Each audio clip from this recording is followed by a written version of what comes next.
जेवढा मोठा गाव असणार तेवढा मोठा संघर्ष असणार आणि जेवढा मोठा संघर्ष असणार विजय देखील तेवढाच मोठा असणार। हॅशटॅग संयम।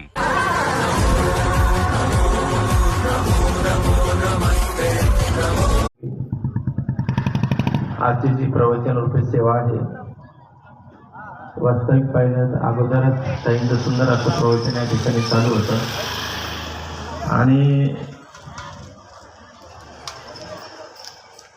जी आज्ञा शिरसावंत या ठिकाणी मानण्याचा प्रसंग आला, आमचे गुरुस्थानी असणारे आदरणीय आप्पा म्हणले 2 मिनिटं खना बोला, पण 2 मिनिटं तर संपून गेले, आता बोलायचं काय।